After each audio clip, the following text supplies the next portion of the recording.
A Democrat hasn't held the position in Congress since 1993. Trump has won the election the last 3 times in this region. What are you going to do that's different that has not been done before? We're going to start with you. You're right. A Democrat has not been in this position for years, over a decade. Now, what would I do differently? I tell you what. This district consists of people, and all of us have similar needs and desires. We want the same thing, really. A good, comfortable standard of living. So what would I do? I've already been walking this district. I've already been talking with the people in this district. Guess what? People from other parties have been reaching out to me already. Republicans, independents, okay, and they look at my background.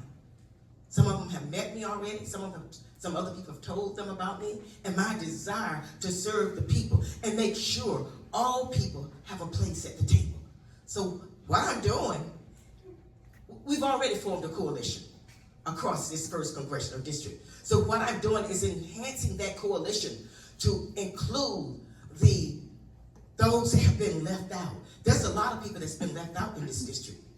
You have the poor, you have the rural poor, you have the urban, and I've talked to all those people, and their desire, their concerns are basically the same thing. They're concerned about the rising cost of food, the rising cost of gas, medicine, health care. This affordability issue is real. All of us are living this today, and the people across this district are expressing their concerns and their dissatisfaction with what's going on. Some of them have to determine whether they're going to buy food or medication. But what I have formed a coalition across this district, and I will strengthen that coalition. For example, we were in Brantley County, where the fire was. Over 200 people lost their homes. Unfortunately, the government is not working expeditiously to help them out. So we've been down there talking with those people to try to make sure they have a house, make sure they have food. So I know how to form coalitions and invite people from all sides to come to the table. Let's work together to make this district a better district so that all people can partake of the American dream.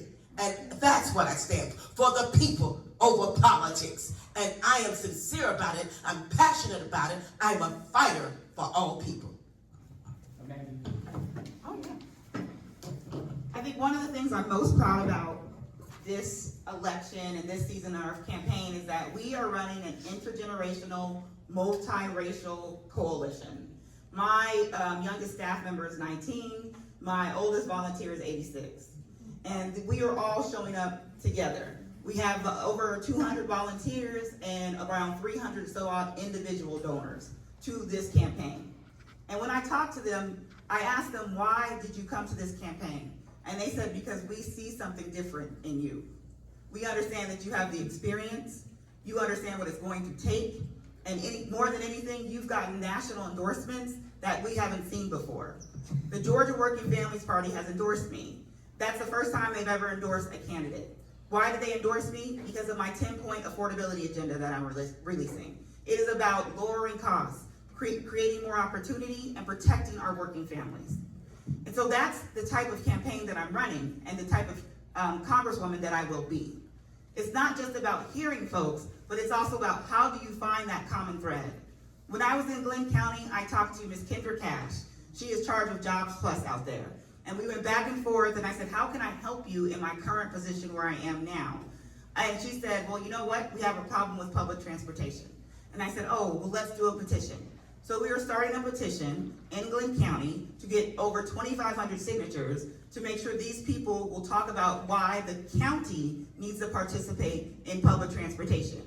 In Glenn County, Brunswick is the only people who participate in public transportation. It's just the city, not the whole county. That means mothers don't get to go to basketball games. That means kids are stranded after school. That means people can't get to work. And that is a problem.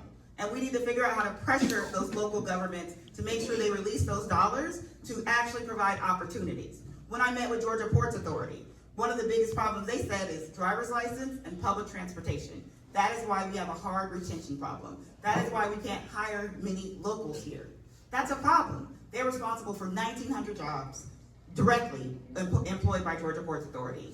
For the state, 650,000 jobs. They have a pulse on what is a problem. So we need to figure out how to create a program where people can get their driver's license. If you're under 18, you actually have to pay for it in this state, and that's gonna cost you some money.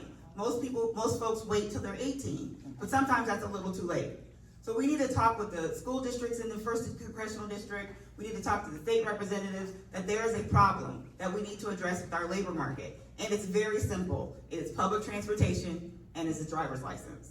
And then when we talk to folks in Savannah, it's twofold. They're worried about oversight and making sure this government gets reined in. But they're also worried about cost. But they want to know about data centers and how we can stop them.